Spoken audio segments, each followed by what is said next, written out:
감사합니다. 액션 한번 하니까 박수가 나오네. 앞으로는 저래야 되겠다.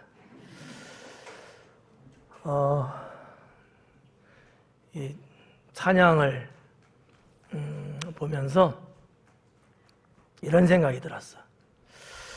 그래, 하나님과 이야기거리를 많이 만들어야 되겠다. 웬 생뚱맞는 얘기냐고요? 여러분 어때요? 예를 들어서 이제 TV를 이렇게 보시다가 무슨 뭐 해외 뭐 여행 광고라든지 아니면 국내 어느 도시를 보여주는 화면이 뜬다든지 그럴 때에 내가 저기를 가본 곳이라면 할 말이 생겨요, 안 생겨요? 안 가본 곳이면. 그렇죠. 그거예요. 하나님과 같이 살아간 시간이 있으면 하나님과 이야기거리가 생기는 거야. 근데 인생을 살면서 하나님과 살아본 시간이 없어요. 하나님이 어떤 일을 하시는데 내가 거기에 동참해 본 적도 없고 같이 주님과 더불어 일해 본 적이 없는 거예요. 그러면 하나님과 이야기거리가 있을까요? 없겠죠. 그런 생각을 한번 해보세요. 여러분 어때요? 지금은 그렇다 치고 1년 후에 10년 후에 아니면 나이를 드셔갖고 정말 옛 생각이 들 때에 여러분 추억 속에 어떤 것들만 있을까? 어느 사람하고만 있었던 추억거리, 그것도 좋지만 주님과의 어떤 추억거리가 있어야 되지 않겠느냐라는 거죠. 예. 물론 이제 대부분의 성도님들이 그 하나님과의 추억거리들이 있을 거예요. 그래서 할 말이 있을 거야. 우리가 우리 교회 역사를 이렇게 쭉 사진들을 이렇게 보면은 저 때는 저랬구나, 이때는 이랬구나, 어떤 그 추억거리가 생기잖아요. 그러면 그때 같이 있었던 성도들끼리는 어때요? 옛 얘기를 하잖아. 이런 것처럼 하나님과도 그런 이야기거리를 많이 만들어야 되지 않을까라는 생각을 합니다. 그러려면 어떻게 해야 돼요? 추억거리를 자꾸 만들어야 돼. 근데 평범한 건 추억거리가 안 되더라고. 그냥 다 잊어버리더라고. 엄청나게 좋은 일이든 엄청나게 힘든 일이든 뭔가 그런 것들이 있을 때 가장 많이 생각나는 것 같더라고요. 저는 저와 여러분 우리 모두가 하나님과의 이야기거리, 추억거리 이런 것들을 좀 많이 만들면 좋겠다. 이거 여러분 암기 안 돼. 써놓지 않으면. 지금 들을 때뿐이야. 나 같으면 벌써 썼다. 메모했다고. 노트북에다 아니면 핸드폰에다 이런 데다가. 아 그렇구나. 하나님과의 이야기거리가 많아야 된다. 집에 가서 쓰세요. 내 공감이 좀 돼요? 오늘 우리 원건사님 가정 찬양 하여튼 뭐 가사 곡은 엄청나게 빨라. 나 원건사님 저거 쫓아가는 게 다행이야 진짜. 근데 감사한 건 그런 또 생각을 하게 한 찬양이라고 볼 수 있어서 감사를 드립니다. 좋은 것 같아요. 설교 소재일 수도 있어. 제목이 하나님과 이야기거리 이렇게. 나만 그런가 보다. 자, 오늘 6절부터 10절까지 강해를 하면서 은혜를 받도록 하겠습니다.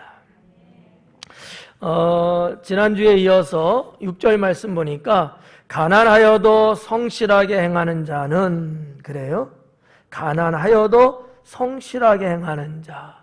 여기 이제 앞부분에 나오고 뒷부분에는 부유하면서도 그러니까 부자로 살면서도 이런 얘기예요. 그렇게 하면서도 굽게 행하는 자보다 낫다. 그러니까 두 가지죠. 네. 가난하면서도 지금 현재 가난한 거예요. 이게 지금 히브리 언어적으로 보면 내가 지금 가난하게 살면서도 성실하게 사는 것을 말하는 거야. 네. 또 하나는 부유하면서 잘 먹고 잘 살아. 그러면서도 굽게 하는 자예요. 이 굽게 한다는 것은 뭐라고 할까? 좀 구부러진 길, 잘못된, 또 아니면 좀 위험한 이런 등등의 길들을 의미하고 있기도 합니다. 굽은 길이에요. 쉽게 말하면 뭐 우리 지방으로 말하면 꼬부랑길 뭐 이런 거 있잖아요. 그런 길이에요. 근데 이것보다 더 의미가 좀 심각해요. 그냥 꼬부랑길이 아니고 굽었다는 얘기는 멸망으로 가는 길, 잘못되어 가는 길, 그게 구부러진 길이에요. 다른 사람은 다 바른 길로 가잖아요. 근데 이 굽은 길은 바르지 않은 길을 상징하고 있는 말씀이기도 합니다. 그러면 우리가 여기서 볼 때, 자, 가난하여도 성실하게 행하는 자예요. 가난하면서도 성실하게. 이렇게 사는 분들의 생각외로 참 많이 있습니다. 비록 살림살이는 가난하지만 성실하게 사는 분들이 많이 있죠. 그런데 이 원어에서 말하고 있는 이 성실하다라는 단어는 톰이라고 하는 단어예요.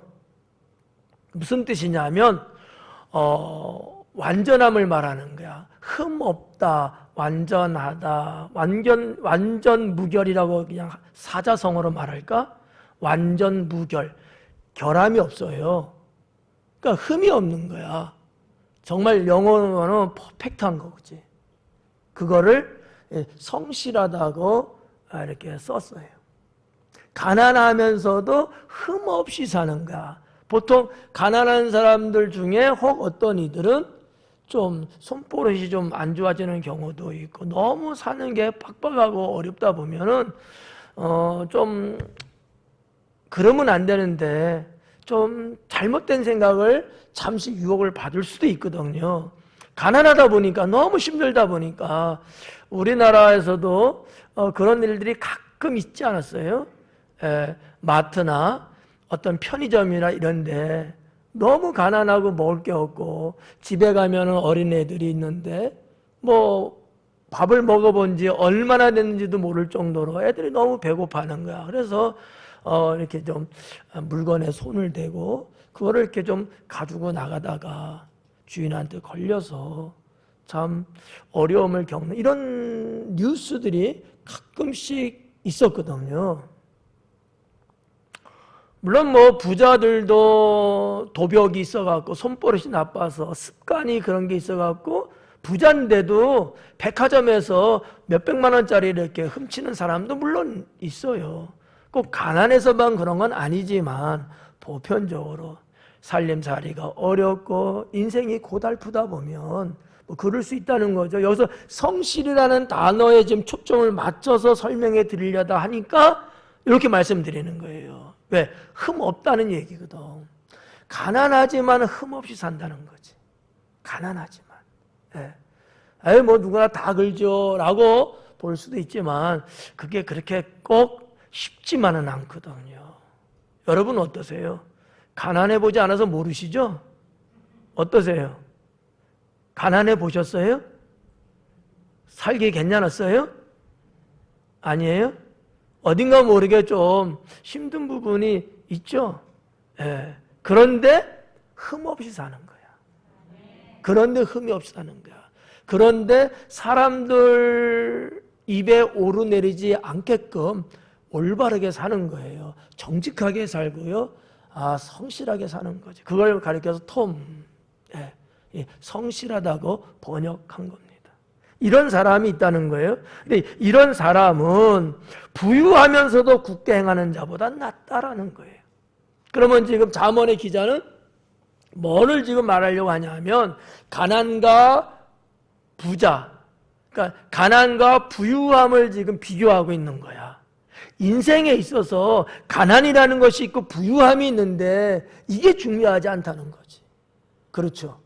성실하게 사는 거고 굽게 사는 거고 이거를 지금 말하고 싶은 거예요. 성도 여러분, 여러분은 어떻게 살기를 소망하십니까? 성실하게. 그렇게 말 안 하면 또 큰일 나지. 눈치 보이잖아. 예. 그렇지. 성실하게, 진실하게. 그죠?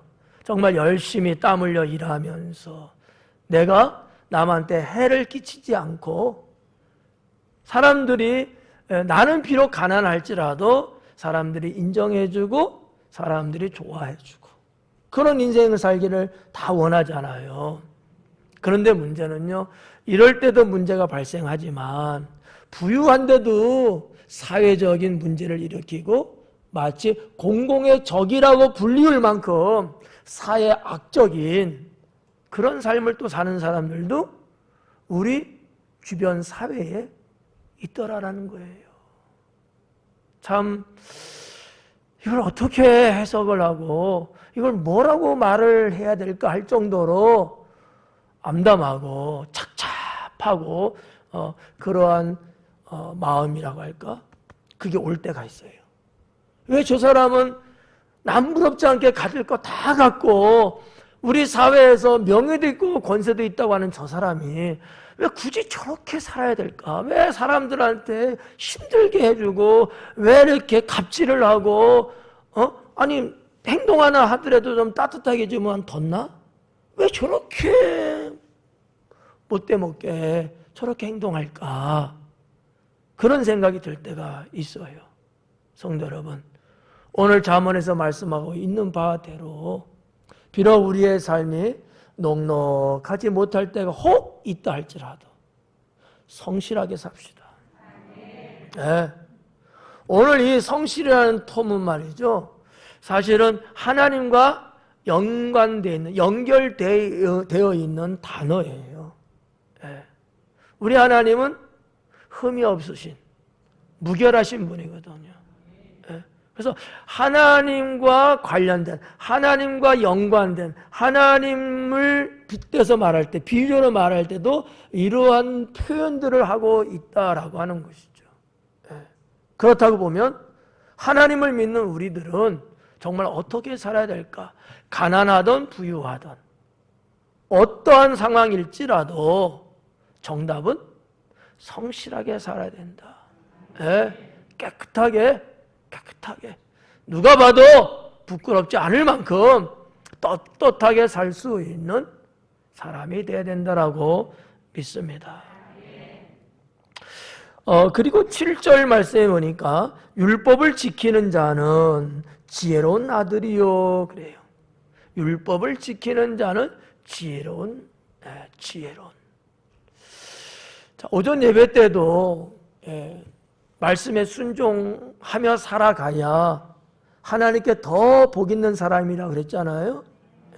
그 하나님 말씀에 뭐가 있었어요? 율법이 있었잖아요. 오늘 여기도 말씀 보니까 율법을 지키는 자는, 지난주에 5절 말씀에 보면 이런 말씀이 써 있어요. 여호와를 찾는 자는, 이때도 제가 뭐를 말씀드렸냐면 율법을 지키는 자다. 하나님을 찾는 자는 율법을 지키는 자다. 즉 하나님을 찾는 자는 하나님 말씀대로 산다라는 얘기죠. 근데 여기 7절에도 보니까 그 율법을 지키는 자는 그래요. 율법 지키는 자는 지혜로운 아들이래요. 어때요, 여러분? 여러분 하나님 믿으면서 율법을 지키며 살아가고 있나요? 살아가려고 하시나요? 상관없이 사시나요? 하나님 말씀, 율법은 하나님 말씀이잖아요. 그 율법을 지킨다는 것, 이것은 곧 내가 하나님을 신뢰하고 하나님을 경외하고 하나님을 존경한다는 표현인 거예요. 만약에 내가 하나님을 싫어한다면 그 하나님 말씀대로 내가 살겠어요? 안 살지? 근데 내가 믿는 하나님을 내가 경외하고 내가 신뢰하고 내가 좋아하고 사랑하고 그러니까 그 말씀을 어떻게 하든지 내가 지키려고 노력하는 거거든요. 여러분 안 그럴까? 여러분 사랑하는 사람 사이 뭐 남녀든 동성이든 뭐 위아래 사람이든 뭐가 되든지 간에 내가 좋아하는 사람, 사랑하는 사람이 있는데 그 사람이 하는 말을 무시할까요? 그런 사람 없거든요. 내가 좋아하는 사람의 말은 무시 안 합니다. 어떻게 하든지 그거를 들어주려고 하고 지켜주려고 하고 그러잖아요. 이 동네는 안 그런가 봐. 예. 이 동네는 그런다 그러던데. 예. 윗동네는 어때요? 그렇게 살아요? 뭐가 뭔지는 모르지만 아무튼 뭐 윗동네는 아멘이 나왔어. 아랫동네는 그렇게 살아요? 숫자가 많아서 소리가 큰 거야. 정말 우리 그렇게 살아야 돼요. 하나님 말씀을 지키며 살아야 된다. 물론 때로는 내가 잘 몰라서 또는 심히 부딪혀서 못 지킬 수도 있습니다. 틀림없어요. 그렇지만 어떡하니 내가 하나님 말씀을 지키려고 노력하고 애쓰고 신앙적으로는 그걸 놓고 기도해야 합니다. 이게 인간적인 노력만 갖고는 안 되는 거거든요. 하나님께 이런 문제를 놓고도 기도하면서 하나님, 제가 말씀대로 지키며 살려고 하는데 참 잘 안 돼요. 노력하지만 번번이 실패할 때도 있네요. 주님 어떡합니까? 저를 도와주세요.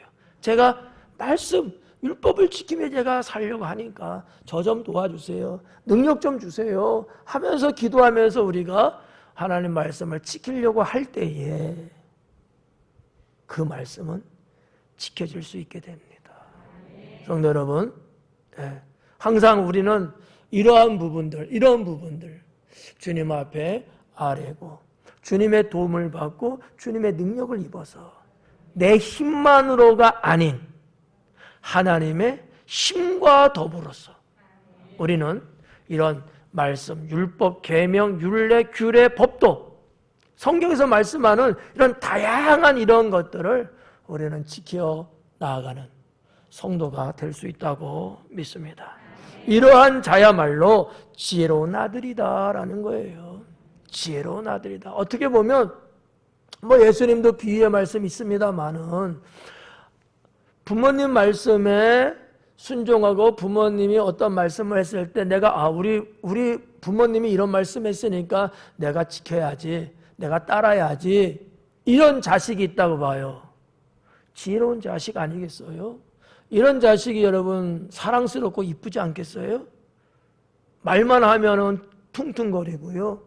아니면 무슨 자기가 무슨 뭐 코뿔소야 뭐야 와서 들이받으려고만 하고 아니라고 부정이나 하는 자식이라면 여러분 그런 자녀가 그렇게 이뻐 보이겠어요?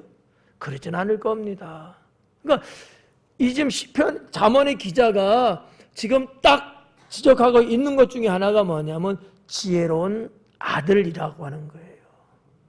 과연 누가 집안에서 지혜로운 아들이냐, 즉 사랑스러운 자녀냐라고 하는 얘기예요.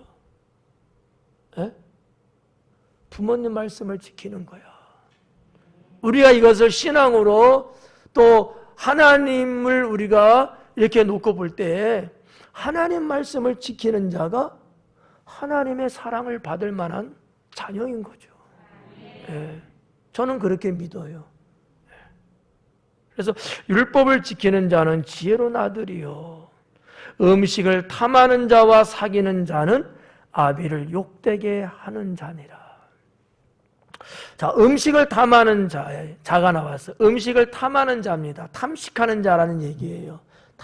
음식을 탐하는 거니까 탐식하는 자가 나왔는데 여기서 말하는 이 탐식한다는 것은 무슨 내용이냐 하면 잘 들어봐요.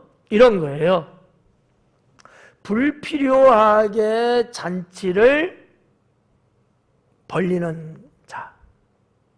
그러니까 과도하게 방탕하게 조금 제가 좀 자극적으로 표현하면 방탕스러울 만큼 잔치를 벌리는 거예요. 어느 정도 여러분, 어느 정도 우리가 이렇게 연애를 할 수는 있잖아요. 근데 이게 과도한 거야. 이게 방탕한 자들처럼 허랑방탕하게끔 잔치를 막 벌리는 거예요. 그런 자를 말하는 단어로 되어 있습니다. 이거를 탐식하는 자라고 표현한 거예요. 무슨 얘기인지 이해 가셔요? 자, 우리 형편으로 한번 생각해 보자고. 여러분 식탁에 반찬이 한 12가지 정도 몇 개 올라오나요? 안 올라와 그것도? 뭐하고 산대? 좀 과도하게 제가 좀 표현했죠? 그냥 우리 스타일로 할까 그러면 한 4가지 정도. 괜찮죠? 그 정도는 되죠? 예. 뭐 이렇게 먹을 만치 정도 준비해서 버림없이 적절하게 살면 얼마나 좋겠어요. 또는 정말 잔치를 벌린 거야. 뭐 7순이든 8순이든 뭐가 되든지 했는데 뭐 오는 사람이 한 50명 된다고 쳐요. 근데 500명을 잡은 거야. 뭐 이런 사람은 없겠죠. 좀 강조하려고 좀 그런 거야. 강조하려고. 좀 줄일까요? 200명 하지 뭐 200명. 예. 50명 올 게 뻔한데 주변 사람들한테 보여주기식 뭐 이런 것 때문에 200명을 잡은 거예요. 어떻게 생각하셔요? 그럴 수도 있는 거 아니겠어요? 아니에요? 역시 가난한 사람은 달라. 여러분들이 알다시피 그러면 안 되잖아. 그런 거를 말하는 거예요. 네, 그런 거. 그러니까 여기 음식을 탐하는 자라는 것은 바로 그런 것이다. 욕심이 과다한 거야. 욕심이. 네. 이러한 자하고 사귀는 자, 아비를 욕되게 하는 자다. 부모를 욕되게 한다는 거죠. 봐봐요. 그렇잖아요? 너무 허무맹랑하잖아요. 쓸데없이 귀하게 번 돈을 너무 허비스럽게 쓰잖아요. 그렇잖아요? 쓸 때 쓰는 거는 금액이 상관없이 되지만 굳이 그러지 않음에도 불구하고 뭐 많이 쓰든 적게 쓰든 그렇게까지 할 필요 없는데 하는 것은 이거는 탐식과 거의 같은 거다라는 거죠. 성경 말씀에서 구두쇠로 살라는 얘기는 아닙니다. 오해하면 안 돼요. 뭐 절약하라 그런 말씀이 아니에요. 사람이 살아가면서 사람답게 생활답게 형편과 격식에 맞게끔 사는 걸 말하는 거야. 그러지 않고 너무 오버해갖고 말이지. 이렇게 사는 것은 오히려 부모를 욕되게 하는 것이고 가산을 탕진하는 것과 같다. 누가 그러겠어요? 미련한 자죠. 지혜가 없는 자라는 거예요. 그렇게 여러분 얼마나 가겠어요? 몇 년이나 가겠어요? 그렇게 10년 갈까요? 야 10년 간다고 쳐요. 그 다음에 어떻게 살라고요? 아마 잘은 몰라도 노숙자 내지는 어디 가서 빌어먹을 그런 인생이 될는지도 몰라요. 네. 제가 드리는 말씀은 구두쇠처럼 살아야 된다 이런 얘기 아니에요. 인생은요 적정 수준이 있는 거예요. 하나님도 그걸 원하셔요. 네. 이렇게 탐식하는 거, 탐식하는 거. 배가 이미 앞에 많이 나왔어. 그런데도 먹을 거 있으면요 정신없어. 혹시 누가 더 먹을까봐 하나 손에 잡았는데 이쪽 손에 또 잡고 그 다음에 자기 앞에 다 땡겨놓고 있는 거야. 한 그릇 먹으면 됐지 2그릇 3그릇 먹으려고 하는 거야. 그럴 수 있어요. 그럴 수 있어. 있는데 이것이 욕심에 의한 것이면은 그거는 썩 좋은 것은 아니다라는 거죠. 여러분 돈 많이 벌면 좋죠? 아무도 대답 안 하는 거예요.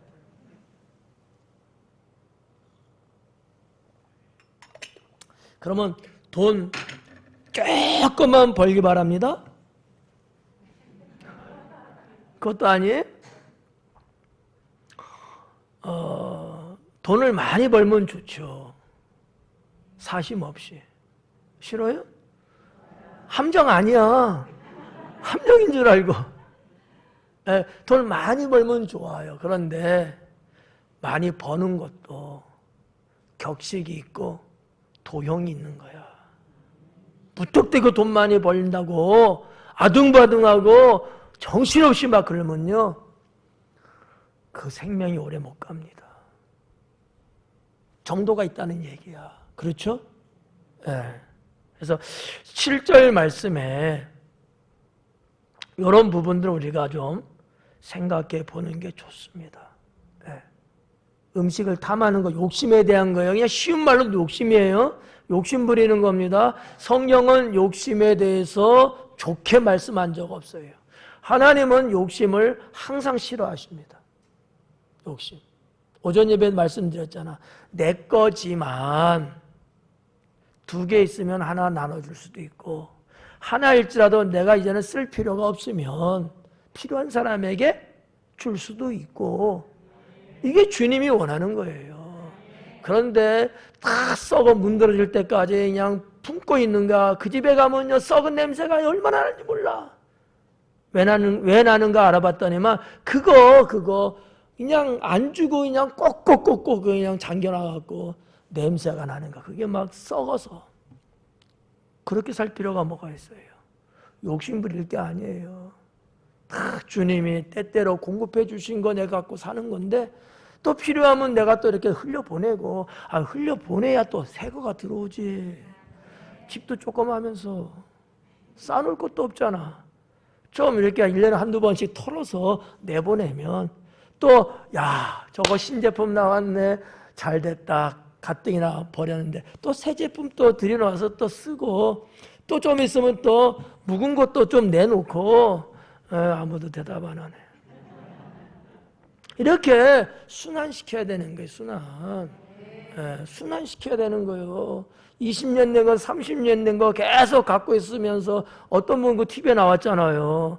뭐 신문지, 종이 조각, 폐지, 병, 누구 구두, 신발, 할 거 없이 너무너무 쌓아갖고 사람 한 사람이 누울 자리도 없을 만큼.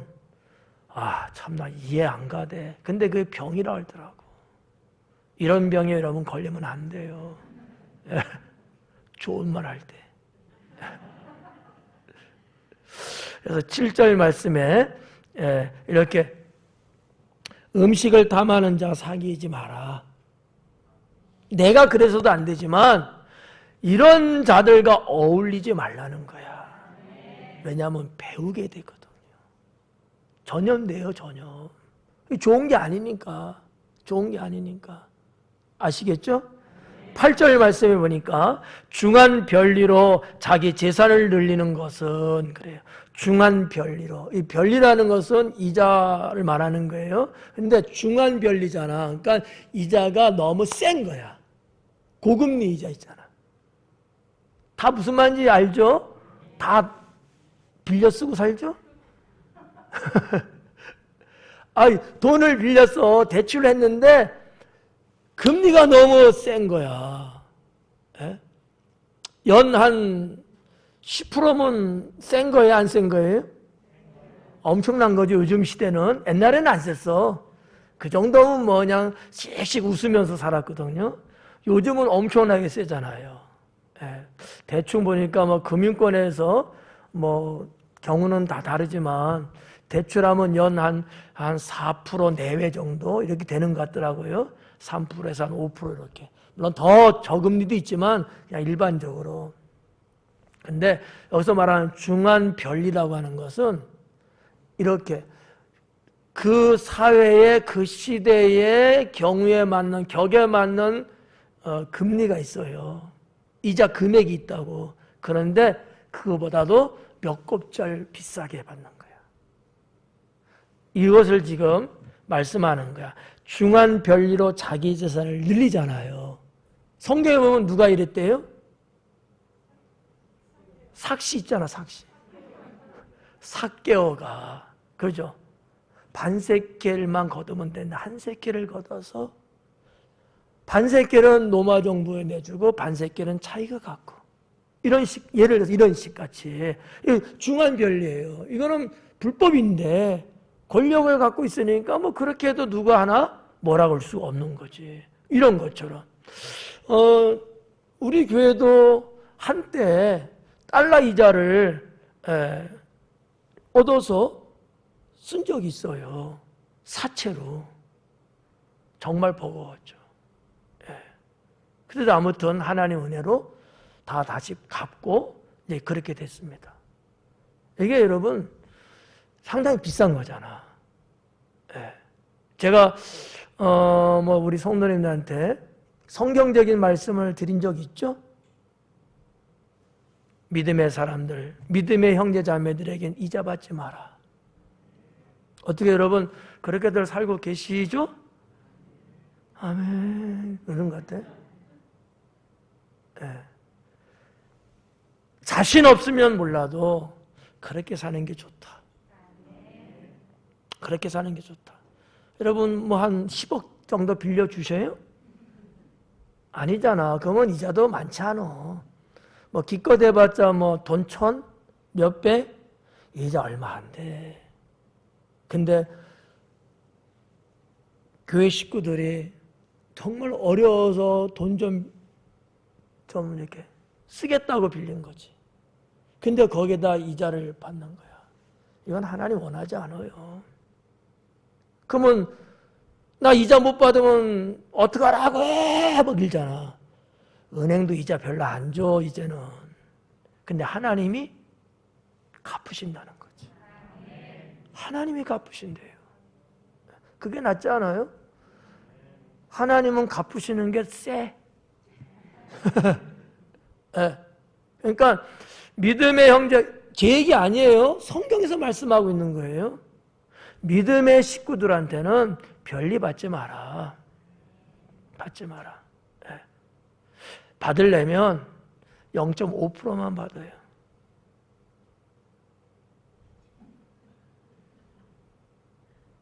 내가 차라리 안 빌려준다. 그러는 거 아니에요, 혹시 또? 성경 말씀대로 살자. 성경 말씀대로 살자. 근데 여기 보니까 그냥 보편적 별리도 아니고 과중한 별리인 거야. 근데 뭐라 그랬냐면 봐봐요. 중한 별리로 자기 재산을 늘리는 것은 당연히 늘어나죠. 그렇지 않겠어요? 장로님 어때요? 장로님 빌려줄 돈도 없으니까 장로님 그러잖아. 장로님 저 봐봐요. 코 만지지 말고. 아니 이자를 많이 받으면 아무래도 재산이 늘어나잖아. 그죠? 그래 늘어나겠죠? 안 해봤죠 근데? 여기 그 말씀이야. 재산을 늘리는 것은 가난한 사람을 불쌍히 여기는 자를 위해 그 재산을 저축하는 것이니라. 이게 잘못하면 이해 못하는 분도 있을 수 있어요. 가난한 사람을 불쌍히 여기는 자를 위해. 가난한 자를 불쌍히 여기는 자가 있어요. 있죠? 그 사람을 위해서 재산을 쌓아놓는 것 같다는 거야. 무슨 얘기냐면 돈 빌린 사람이 A가 있고 빌려준 사람이 B가 있다고 쳐요. 그죠? 돈을 빌려 갔어요. 그래서 돈을 막 쌓아놓는 거야. B가 돈 빌려준 사람이. 근데 그 쌓아놓은 돈은 하나님이 누군가 주려고 쌓아놓게 했다는 거야. 네가 아무리 쌓아놔도 내가 다른 이에게 가난한 자에게 내 말대로 순종하고 사는 자에게 내가 줄 거라는 얘기야. 그럼 뭐 하는 짓이래요? 인심 잃고. 그렇잖아요. 차라리 그러지 말고 그냥 기분 좋게 열심히 일해서 빨리 갚으세요. 제가 이자는 안 받을게요. 왜 아멘들도 안 하지? 말씀에 너무 심취하셨죠? 좋잖아요. 열심히 일해서 빨리 갚으세요. 승건이 아버지 하면서. 그러면 그분이 야 잘됐다. 이참에 내가 한턱 하자. 그러겠어요? 참 고맙다. 내가 정말 빨리 일어서서 이 고마움을 갚아야 되겠다. 그럴 거 아니에요. 이게 선순환이죠. 이게 은혜고요. 이게 선함이죠. 이렇게 사는 자를 하나님은 복을 더하신다라는 거예요. 어려서부터 성경에 말씀하고 있는 재물관이 무엇인가를 알아야 돼. 어려서부터. 예. 그러면서 성장을 해야 나이 먹고 돈 많이 생겨도 죄짓지 않고 살 수 있다라는 거죠. 예. 그러니까 저는 이 8절 말씀 늘 기억하고 사는 거예요. 저는 그래요, 개인적으로. 그래서 하나님 말씀이 주장하고 있는 데 대해서 저는요, 한 번도 항변을 안 해. 그렇게 살려고 노력을 하고 있어요. 그건 내가 좀 더 받아서 내가 쌓아놓은 들, 내가 그냥 보관만 하고 있는 거야. 하나님이 언제나 이걸 휙 가져가실 거야. 그래서 정말 어렵고 힘들고 주님 뜻대로 사는 자에게 그 쌓아놓은 걸 다 주시겠다는 통째로. 예. 그러겠다는 거예요. 여러분 잘 생각하셔야 돼. 잘 생각해. 옛날에 여러분 게임 중에 테트리스라는 게임 있죠? 영민이 있어 없어? 알아? 안 돼. 예. 나도 해봤어요. 한 번에 확 보내려고 막 쌓아놔. 그리고 게임 아웃 시키는 거야. 그래서 그냥 휙 보내는 거지. 그럼 저쪽에서 그냥 엄청나게 그냥 충격받아갖고 이런 거요. 아무튼 요즘에 있는지 없는지도 모르겠습니다만은 예. 여러분 불의하게 쌓는 재산은 하나님이 허용하지 않습니다. 불의하게 쌓는 재산은 하나도 내가 쓰지 못해. 쓴들 그것 때문에 망할 수 있어요. 네.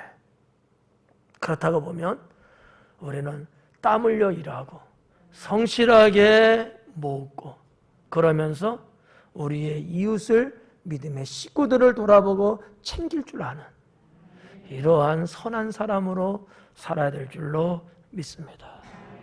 그리고 9절 말씀에 보니까 사람의 귀를 돌려 율법을 듣지 아니하면 그의 기도가 가증하니라. 잘 들어요. 잘 보세요. 정말 중요한 말씀을 하고 있어요. 봐봐요. 율법을 듣지 아니하면 근데 어떻게 안 듣는 거야? 귀를 돌려서 안 듣는 거야. 그냥은 들리잖아. 근데 안 들으려고 귀를 돌린다는 얘기야. 하나님 말씀이 들리잖아. 여러분 지금 설교하는 들리죠 목소리? 근데 안 들으려고 7시가 되면 뉴스 하는데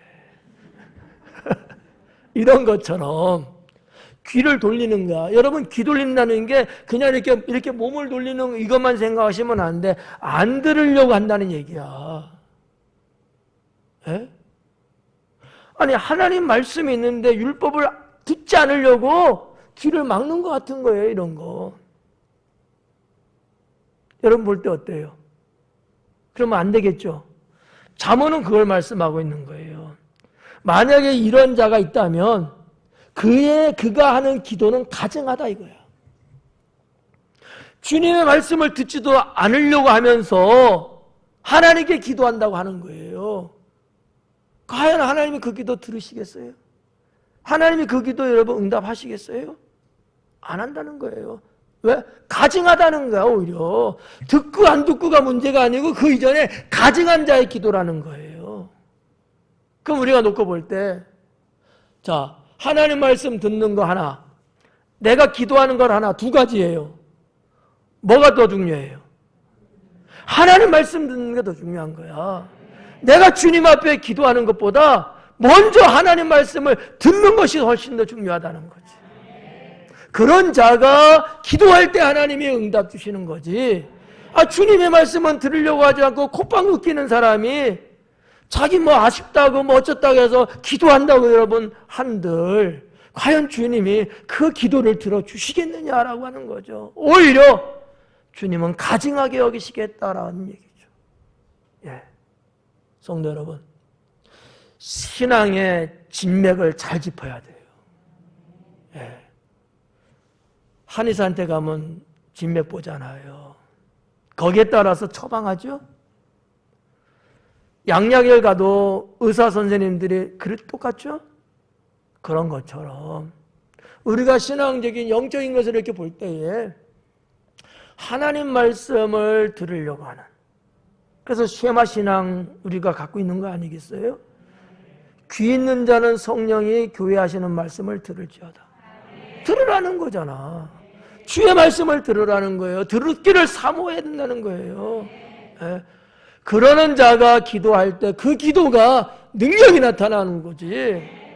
말씀은 듣지 않고 엄한 짓하고 딴청 피고 그러면서 아쉬울 때 기도하는 것을 말하는 거야. 기도 생활이 원래 윤택하게 있는 사람이 아닌 거예요. 하나님 말씀을 안 들으려고 하는 사람이 여러분 기도 생활을 정상적으로 하시겠어요? 아니에요. 자기 아쉬울 때만 기도하는 것을 지금 말하고 있는 거거든. 주님이 그 자의 기도를 가증하게 여기신다는 거예요. 가증하게. 뭐 우리 성도님들은 이런 사람 없으니까 이럴 땐 아멘이 폭발해야 되는데 양심이 있어서 말을 못하는 건지 워낙 점잖으셔 갖고들 그러시는 건지. 하여튼 나는 그렇게 믿고 싶어. 9절 말씀에 이 율법을 듣는다는 것을 이제는 생명으로 좀 여기자. 생명으로 여기자. 여러분들이 성경들 많이 읽잖아요. 잘하는 거예요. 말씀을 들으려고 하시잖아요. 잘하는 거야. 잘하는 거야. 내가 어떻게 해서든지 내가 말씀을 놓치지 않으려고 하셔야 돼. 사탄은 말씀 못 듣게 하려고 아주 수단 방법을 가리지 않습니다. 그래서 뭐 걱정거리도 하게 하고 딴청 피게 하기도 하고 뭐 세상거리 뭐 이런 거 오만 잡것 막 이렇게 혼란스럽게 해요. 근데 성령님은 말씀을 들을 수 있도록 역사하시거든요. 거기서부터 인생은 시작되는 겁니다. 우리 신앙의 인생은요, 하나님 말씀을 듣는 데서부터 시작하는 거예요. 모세가 주님 앞에 쓰임 받을 때도 보니까 주의 음성을 듣는 데서부터 시작하는 거예요. 다 그래, 다 그래.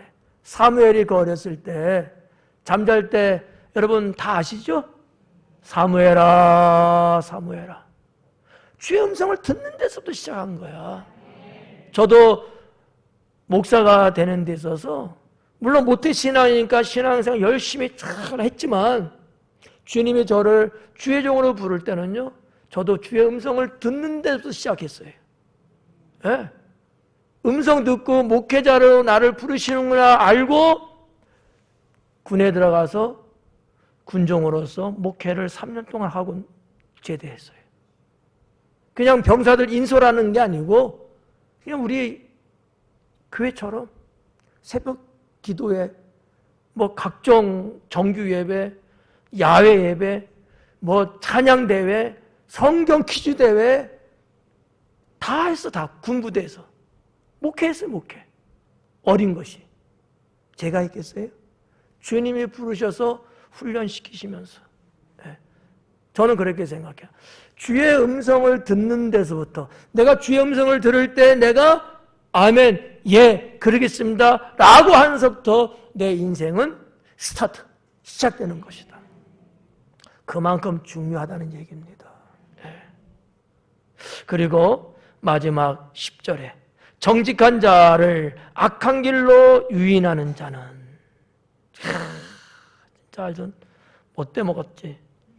정직한 자를 악한 길로 유인한대요.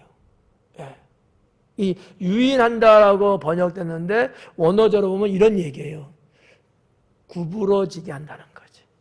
구부러지게. 그러니까 비껴나가게 하다라는 뜻이거든요. 정직한 자가 가는데 그를 이렇게 삐뚤어진 길로 삐져나가게끔 이렇게 한다는 얘기야. 그걸 이제 유인한다라는 단어로 번역이 됐어요. 정직한 자를 악한 길로 유인하는 자는 스스로 자기 함정에 빠져도 예. 자기 함정에 빠진대.